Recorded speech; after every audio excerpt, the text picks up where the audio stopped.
Welcome to the History Extra podcast, fascinating historical conversations from the makers of BBC History magazine. In the 19th century, people began to find the bones of impossible monsters hidden deep within the earth. But what strange and spectacular creatures could these bones belong to? And what did they mean both for religious beliefs and new evolutionary theories? On today's episode, Michael Taylor, the author of a new book on the subject, joins Rebecca Franks to discuss how the discovery of dinosaurs shook up Victorian Britain.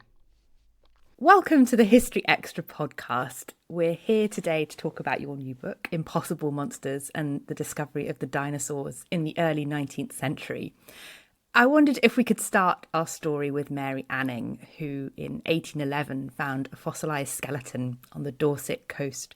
Who was she and how did she come to be fossil hunting? Well, first, thank you very much for inviting me onto the podcast. And Mary Anning is indeed an excellent place to start. So in 1811, whenever it's actually her brother Joseph who makes the first discovery, the first major discovery, Anning is an 11, 12-year-old teenager.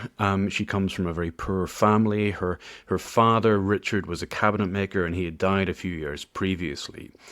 And so in pursuit of a little bit of money to keep the family in bread and keep a roof over their head, both Mary and Joseph had followed in their father's footsteps by hunting for fossils along what we now know as the Jurassic Coast in Dorset and in Lyme Regis. So they went out looking for fossils or shells known as ammonites, and they would sell these curios, as they called them, to a lot of the seasonal holidaymakers who came down to Lyme Regis, which played host to those holidaymakers who were taking the salt water as a means of improving their health. And by 1811, Anning, who had already survived a fairly remarkable and dramatic incident when she was struck by lightning at the age of only a few months, found something that they thought was a crocodile. So Joseph first found this remarkable skull with a long protruding snout and fearsome teeth, but he had to go back to work. So he charged Mary with finding the remainder of the body. And eventually, about a year later, she found the remains of this creature, its skeleton, high up in the rocks of the cliffs around Lyme Regis. And she and a number of men brought this body down, pieced it back together, and it looked absolutely remarkable because this was something unlike anything that anybody had seen before. It wasn't obviously a crocodile. In fact, it looked a little bit more like a fish.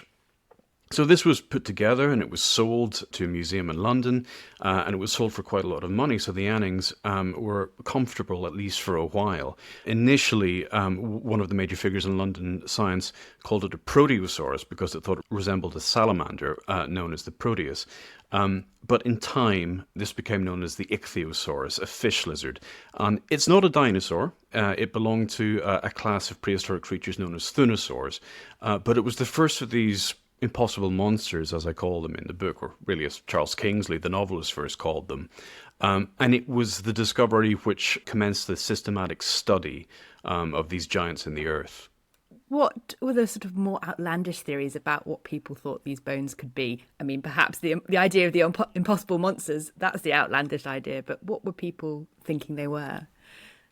Well, we have to remember that many people had to conform their ideas of science and these discoveries to the intellectual world in which they lived. So they had to take into account the idea that extinction was heresy, because, if we go back to the tale that everybody learns in their childhood about Noah's Ark, Noah saves every single creature from the flood. And even if he didn't bring in creatures which swam in the oceans for obvious reasons, because they would survive the flood anyway, it was thought that if a creature went extinct afterwards, well, there was no biblical evidence for that, so there couldn't necessarily be any scientific evidence for that. So whenever they discover these creatures, And Anning later discovers something that is known as the plesiosaurus, which is described as a snake being threaded through the body of a turtle. It becomes the role model for the myth of the Loch Ness Monster. It appears in Jules Verne's. These things, completely unlike anything, they had to reckon with, well, where are the rest of them? They had to ask themselves, if every creature was preserved from the time before the flood, where were they? People began to call them fantastic beasts and flying dragons, but there really wasn't a terminology or enough knowledge. There wasn't a critical mass of paleontological knowledge in order to grapple with these things in a systematic and serious way. And it was a bit later that she came across the plesiosaurus, wasn't it, in 1823? Yes, it was about 10 years later. And there were other people as well making discoveries during this period. Well, not only was Lyme Regis host to a very competitive market for these things, so Mary Anning was very far from the only person looking for these creatures in Lyme Regis, but she was, by all accounts, the most instinctive, the most determined, and perhaps therefore the best of these hunters in Dorset. But there were certainly two main other figures in this period, in the 1810s and 1820s, who were making major discoveries in other parts of Britain.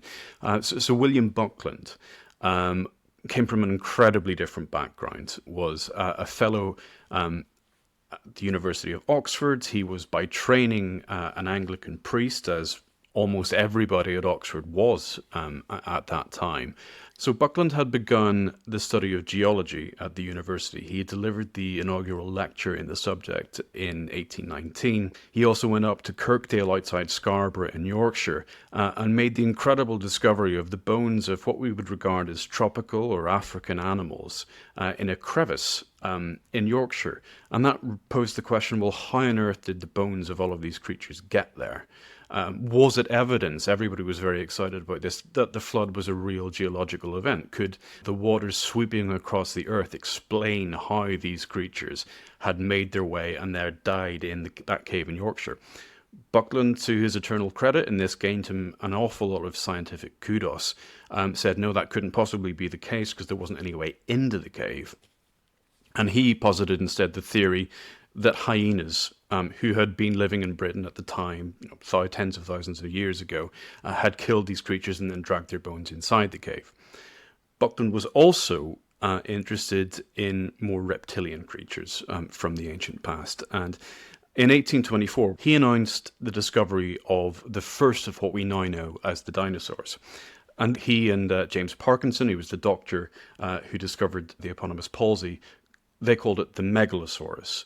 So the identity of this creature had been a puzzle for many of Oxford's great scholars for a very long time. Robert Plott and Richard Brooks in the 17th and 18th centuries had wondered whether this belonged to a Roman elephant. They also wondered whether some of the fossils might have belonged to particular parts of the human anatomy, because they described it initially as the scrotum humanum, which I'm sure you can work out what that means. But Buckland, with the help of Georges Cuvier, who was the great titan of French zoology, he realized that all of these bones put together were of a predator, they were of a reptile, and that was the Megalosaurus. That was the first dinosaur. Was there huge excitement at the time around these discoveries? Well, there was certainly a moment in 1824 where everything seemed to coalesce together. So on the very same night that William Conybeare and Henry de la Beach presented their findings on Anning's plesiosaurus, William Buckland would announce the Megalosaurus, and Gideon Mantell, who was the third major explorer of the earth in this period. He was a physician who, while he was touring the countryside, attending to his patients, would be looking through the earth, often with his wife, and it's disputed whether it was he or his wife Marianne who made this discovery. But he had found what appeared to be a series of teeth, fossilized teeth. And after some debate, people said, oh, this is nothing, they don't belong to anything. And there was some controversy because why would herbivores have these kinds of teeth? That was not known before. He announced on the same evening that he had found another dinosaur, or at least what becomes known as dinosaurs, and this was the iguanodon. The name, don refers to the teeth, and the iguana because he was looking through lots of specimens at the Royal College of Surgeons, and it was suggested that the closest comparator in the living world was the Caribbean iguana. So we have in 1824, the beginnings of the science of paleontology as we know it. And that's not to say, it takes another 17 years before we begin to describe these creatures as dinosaurs. But there is, by this time, a real popular interest in geology and paleontology and what the evidence of what we now know as the prehistoric world could tell us about the actual history of the Earth. I wondered if we could set this a bit more in the context. You've hinted there, or discussed already, that these scientific discoveries were often being measured up against how religion described the creation of the world. Could you perhaps just set up what the religious landscape of the country, I mean, we are talking about Britain in the main part for the moment, what was the religious landscape at that time? It may actually be helpful to answer that question by talking about what the landscape of science was like, at least in the 1810s and 1820s, because we might think of the Enlightenment of mostly the 18th century as this wonderfully radical, awesome force which swept away religious dogma and established these principles of rationalism and empiricism, which meant that Britain was becoming a more scientific place. But that didn't necessarily happen. The British Enlightenment, or certainly the English Enlightenment, was quite conservative. It always sought to conform new evidence and new ways of scientific thinking with religious assumptions. And science itself was nothing like the profession that we know today. It was conducted in a very few institutions. It was conducted only really by the quite wealthy gentlemen who could afford the spare time to conduct these experiments, to go on their field trips, who often regarded these scientific societies as forums for socialization rather than the advancement of scientific knowledge. And what this state of science in the early 19th century meant was that there hadn't really been a serious challenge to many of the religious assumptions which people had. Britain was a very deeply religious place. By the time of the 1810s and the 1820s, of course, some of the more cerebral people who were commentating on these matters had begun to doubt that the world had been created in 6 days, in 4004 BC, as Archbishop James Ussher had once pronounced. They had begun to realize that the 6 days of Genesis might have been a metaphor for longer ages of the earth. But they were in a minority, and it was incredibly dangerous in many circumstances to question either the accuracy or the morality of the Bible. Publishing Tom Paine's Age of Reason, which many people would look back on now as one of the foundational great texts of secular rationalism, could land you in prison quite comfortably. And so there was a real danger for people like Anning and Buckland and Mantell that if they were to put forward ideas of science which radically undermined confidence and faith in Christianity, there would be severe social penalties. Of course, Buckland was never going to do that. He was an Anglican priest. He was quite socially conservative himself. The leitmotif that we see in his entire career is reconciling one to the other. Mantell's faith was never shaken. But certainly people, maybe of the next generation, who begin to look at the evidence and who begin to suggest that, or begin to think, I should say, that the evidence cannot sustain a biblical interpretation of the earth, they begin to push at the boundaries of what is socially acceptable. And during this period, were these discoveries staying then within this kind of intellectual realm? What was the kind of wider public knowledge of what was being found and what was being suggested? Certainly for the first 10 or 20 years, these are debates which are taking place within a relatively narrow band of educated men, mostly men again, fellows of scientific institutions, review journals, and so the readers of the occasional scientific journal that had been published. But by the 1830s, this begins to change, and it begins to change thanks mostly to Charles Lyell, who had trained as a lawyer, but hated the job, and his passion really was geology. He loved exploring, and in the late 1820s he went on a research expedition with the husband and wife, Roderick and Charlotte Murchison, through the south of France and then down to Naples. And everything that Lyell saw suggested to him that the biblical account of the earth couldn't possibly be correct because, he was walking through volcanic ranges in the Auvergne, and in Naples he saw evidence with his own eyes that the levels of the sea and the earth had been changed since the 3rd century when a particular Roman temple had been built. So Lyell put forward all of these ideas in a book called The Principles of Geology. It's probably one of the most important books in the history of science. It puts forward a really, really radical idea that all of the changes that could ever have affected the Earth could only be the same changes that were observable in the present day. So that means that it wasn't just creation and the deluge, but there had been changes in the nature and the levels of the Earth over time, and that geology as a science for the first time would be able to look and to observe all of the changes happening in the present day. Now that sounds radical, that sounds really dangerous, but the really clever thing that Lyell and his publisher John Murray did was to restrict this idea, at least until it found acceptability within the scientific community, to readers who were of a certain wealth. It was only after he established the scientific credentials for this idea that it was put forward in a book that people other than the very wealthy could afford. It helped that Lyell himself was quite conservative. So again, like Buckland, he finds a way of, almost by a process of osmosis, letting these ideas, which will begin to undermine the idea of what we call creationism, into the public domain. Who are the other major figures who played a part in this story?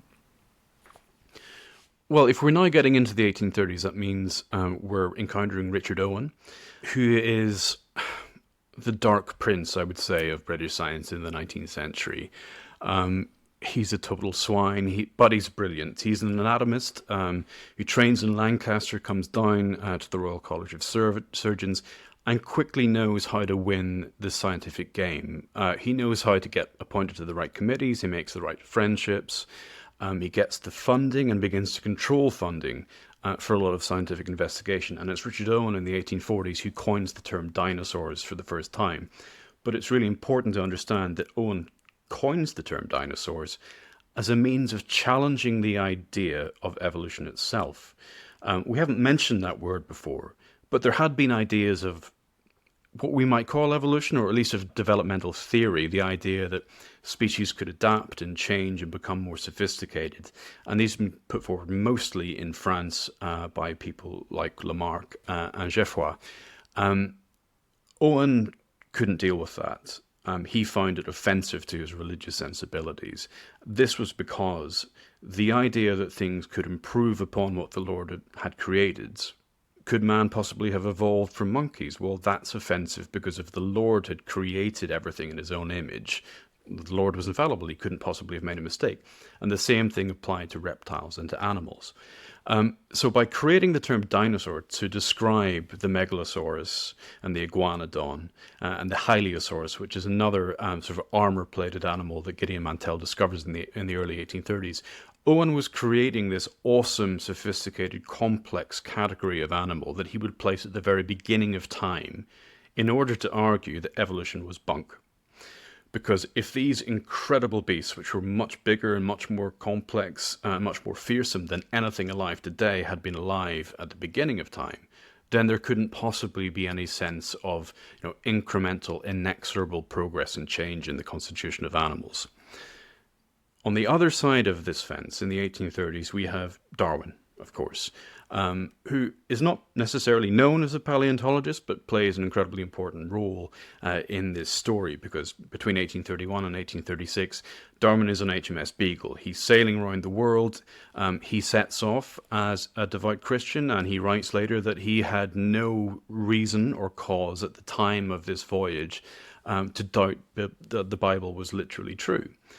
But on Tenerife and in the Andes, he begins to see evidence of the changing nature of the earth. He's reading Charles Lyell's book at the time of this voyage, and he begins to accept that Lyell is probably correct as to geology.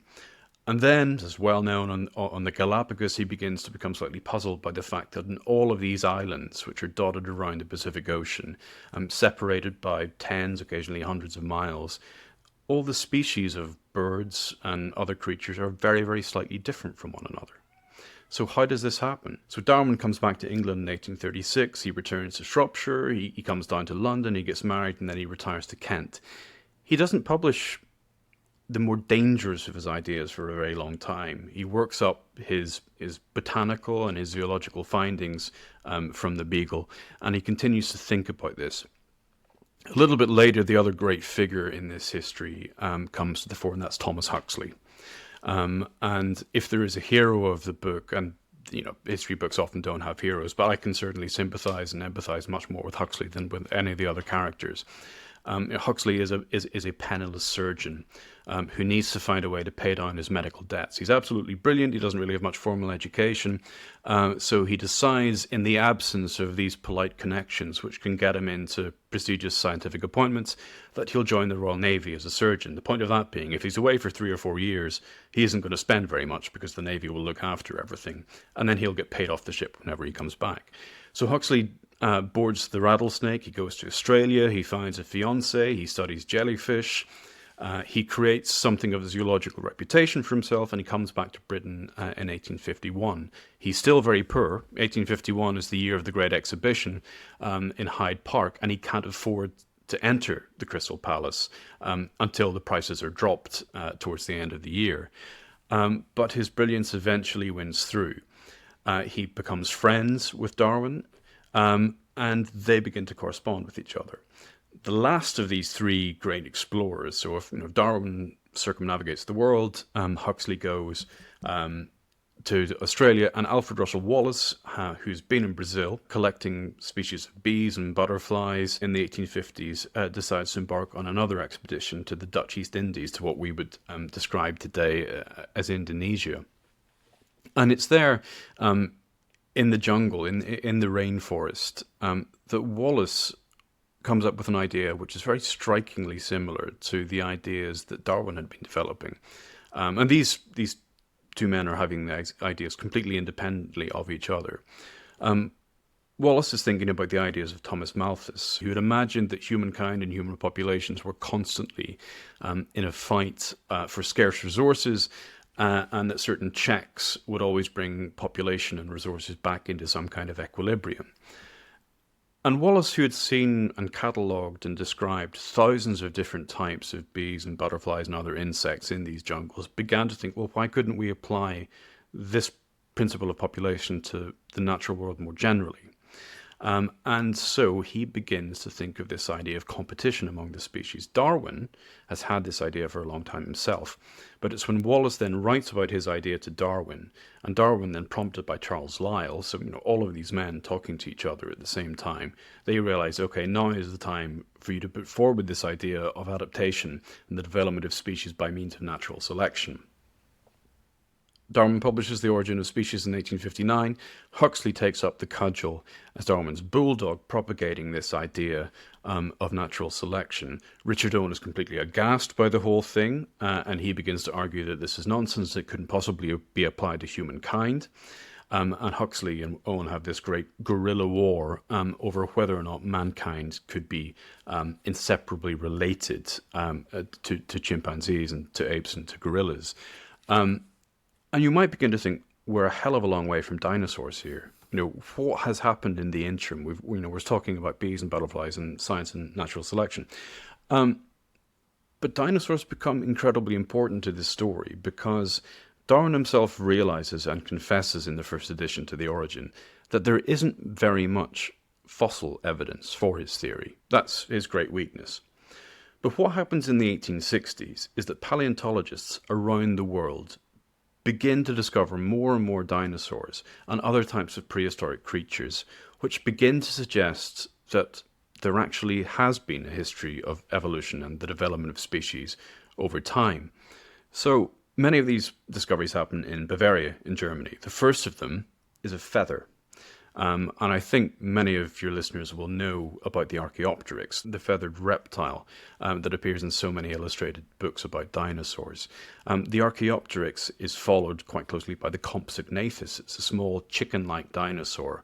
And then in America, a paleontologist called Edward Drinker Cope begins to put all of these things together. He realizes, or rather, a fellow paleontologist in America has realized that how people had thought dinosaurs stood and moved over time was wrong. The discovery of the Hadrosaurus in New Jersey in 1859 begins to present a new picture. So looking at the skeleton of the Hadrosaurus, scientists begin to realize that dinosaurs stood upright, that their legs didn't jut out to the side like many of present-day living reptiles, and so that they stood something like birds. And so, again, we have a scientific community which is beginning to correspond with each other across oceans, by thanks to the telegraph, and so steamships were taking scientific journals here, there, and everywhere with much greater speed and regularity. And by the 1860s, Thomas Huxley is putting all of this evidence together. And what happens is that all of the dominoes suddenly fall into place, the pieces of the puzzle, and he can point to the Compsognathus, to the Archaeopteryx, to other dinosaurs, and to the living bird, and to realize that all of these creatures are created. They're built in the same way. And for Huxley, it's dinosaurs and their relationship to birds and to present-day reptiles, which proves, perhaps in a way that's less volatile and less politically sensitive than by doing so with reference to humankind and to apes, that evolution is real, that there is a scientific record which can provide the transitional fossils that demonstrate the reality and the veracity of the theories that Wallace and Darwin had put forward in the 1850s. And this only accelerates in the 1870s. So by this stage, there's a theory that the primacy in discovering dinosaurs tends to follow the great power, the great industrial power in the world. So for the first 50 or 60 years of the 19th century, it had been Britain. And then Germany becomes to take a greater role.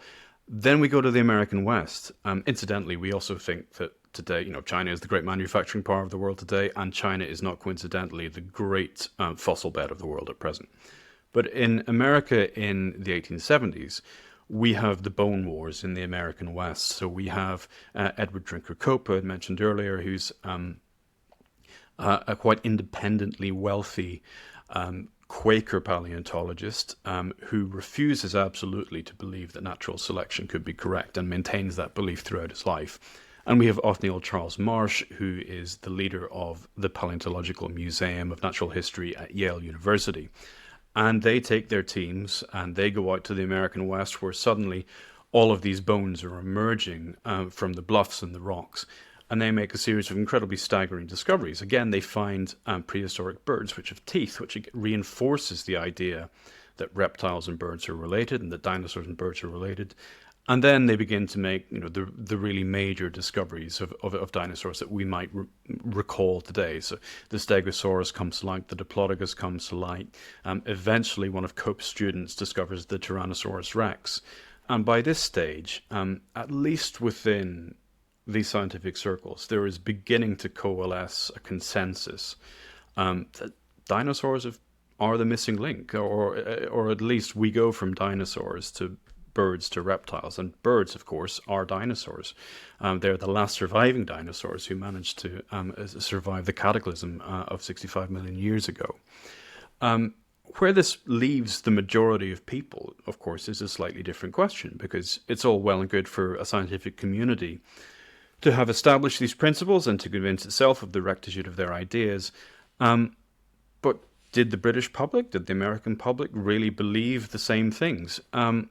Now, it's probably fair to say that both societies remained really quite committedly religious during this time. But that's not the same thing as saying that secularism or rationalism or even atheism hadn't become much more acceptable over this period, and partly due to the success of science and proving that there may be doubts about certain aspects of biblical history and religious assumptions. But I think by the early 1880s, there are a series of events in 1881 and 1882 which suggest that these discoveries and the war between science and religion has come to a close, or at least to an armistice. Because in 1881, we have the opening of two museums in London. One is the Natural History Museum. Now, that had been Richard Owen's pet project for a number of years. And so the Natural History Museum, we might now think of a monument to science, but it was really erected by Owen as a monument to science and religion living in harmony together. A couple of hundred yards away in South Kensington, however, Thomas Huxley has erected his own tower, which is the Royal College of Science. And that's where he wants to create the next generation of secular scientists. And I mean secular in the sense that this is people pursuing science untrammeled by religious dogma. At the same time in 1881, Darwin is ill. In 1882, he dies. And Darwin is someone who for a very long time had worried about the religious implications of his ideas and had worried about the social censure that might follow from their publication. By the time that his daughter dies in the 1850s, he's pretty much given up on religion. He doesn't go to church anymore. He begins to read quite deeply of radical theologians. But in 1882, the man who feared that he was the devil's chaplain is interred in Westminster Abbey, which is a moment of incredibly powerful symbolism. In fact, he is interred only a few yards away from Archbishop James Ussher, who, of course, had pronounced in the 17th century that the world had been created in 4004 BC at tea time on a Saturday in October. The third moment that I think really confirms that Britain had changed considerably since Mary Anning made that first discovery in 1811 is the admission to Parliament of Charles Bradlaugh. It's a name we haven't mentioned before. He's not a scientist in any way, but he is a radical atheist campaigner.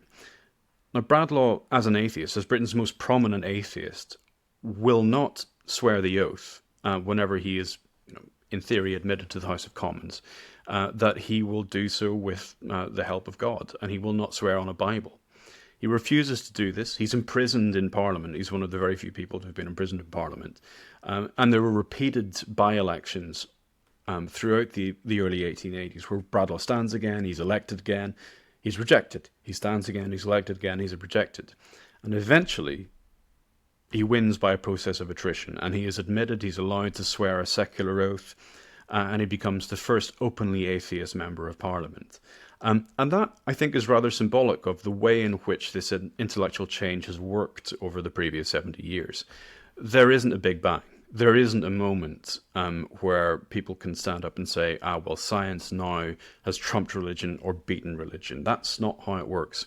It's by this gradual incremental process over the 70 years, by one discovery, by the publication of one idea, by the gradual acceptance of these ideas, much in the same way that evolution happens by natural selection. Gradual changes over a very long period of time. We get to the stage in the 1880s where science and religion can coexist. It's not the defeat of one by the other.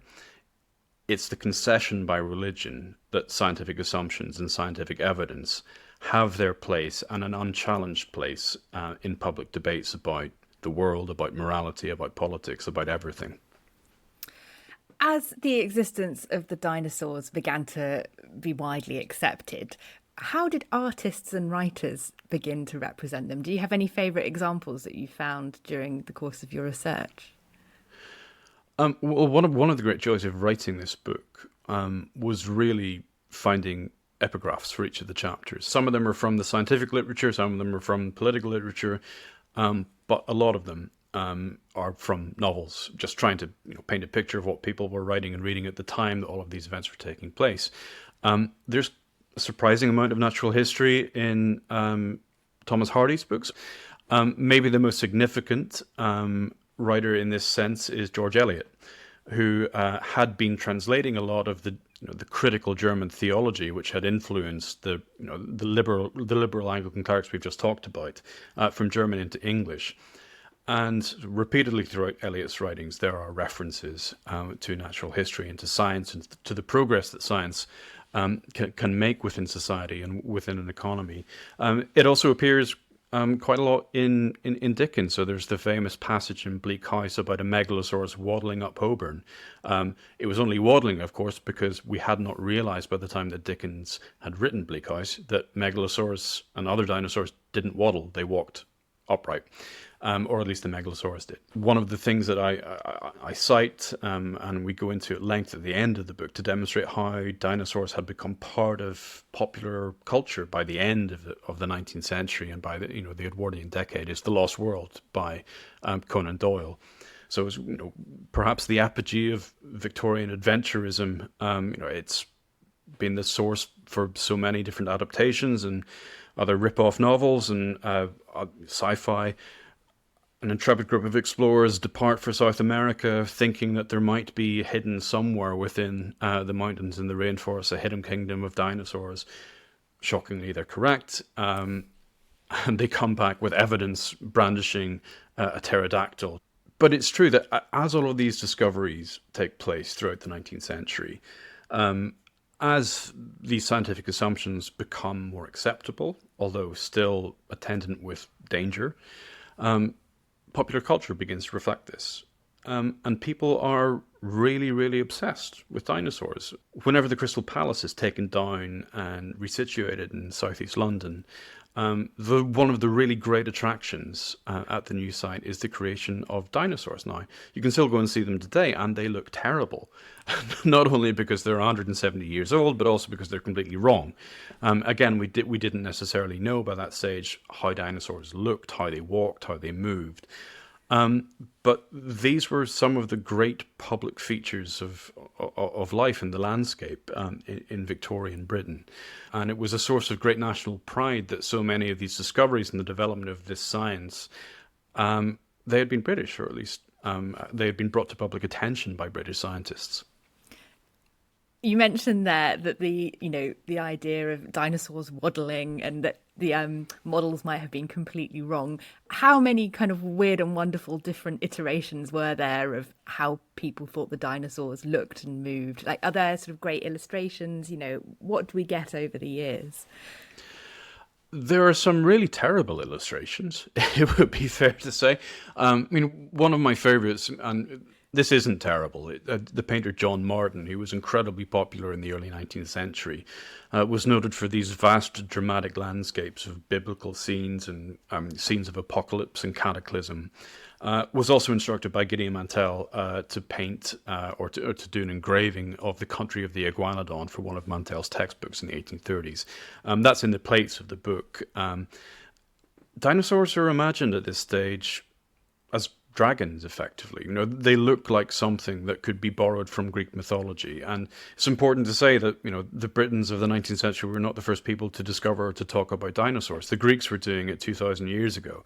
They just didn't call them dinosaurs. They called them griffins and serpents and chimeras and dragons, as the Chinese dragon was almost certainly because of the proliferation of dinosaur fossils in China based on a dinosaur.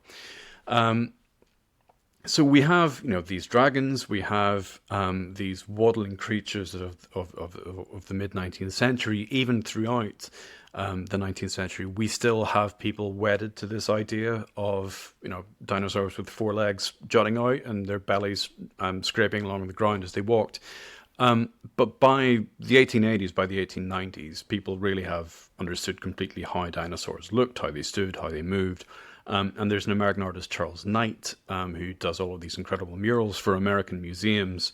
And he, for the first time, is putting together these incredibly vivid paintings. Maybe not completely accurate, but at least for the first time, people are seeing in color what a dinosaur might have looked like, how it might have moved. And that period in the 1880s and 1890s, whenever having dinosaurs on display in museums becomes a real point of prestige and a real point of attraction, and the great mania surrounding the Carnegie Diplodocus in the 1900s it's a real popular craze. So all of the monarchs of the old world, from St. Petersburg to Vienna, everybody is coming together begging Carnegie for a cast of his Diplodocus, because this vast great creature And it's still there. There's one in the Natural History Museum today. It was the first one that Carnegie made. They had become great totems, great symbols of the role that science was now playing in popular life. I'd like to ask a question now, which is not strictly within the scope of your book, but you do begin by talking about Jurassic Park and the film that had an impact on you and on me as a child, and many of us, I think. It's a hugely popular film. What impact do you think that film has had on our understanding of the dinosaurs now? Do you relate it in any way to the research that you have been doing? I don't think I'm sufficiently expert in paleontology today to say whether or not Jurassic Park has created too many myths about how dinosaurs behaved. But I think it's absolutely essential to the popular craze, which still persists concerning dinosaurs. It's not to say that dinosaurs had become unpopular in the 1960s or 70s or 80s, but this is one of the great blockbusters. As I recall in the book, the first scene where Sam Neill sees the brachiosaurs walking across the grassy fields is remarkable, and I still genuinely have the occasional nightmare in which a velociraptor or a T-Rex intrudes. I think for people of my generation, and I was 5 when Jurassic Park came out, and I was 8 when it first appeared on TV, they certainly created this new obsession, or this newfound visual obsession. If we talk about how the drawings and then the Crystal Palace dinosaurs had become attractions in Victorian life, and then how the murals and the paintings, the illustrations of the books and the novels of the late 19th century, and then the Carnegie dinosaurs had created a really compelling visual culture about surrounding dinosaurs. Then, since 1993, Jurassic Park and the sequels have created a popular cultural phenomenon which still beguiles me and for which I am eternally grateful.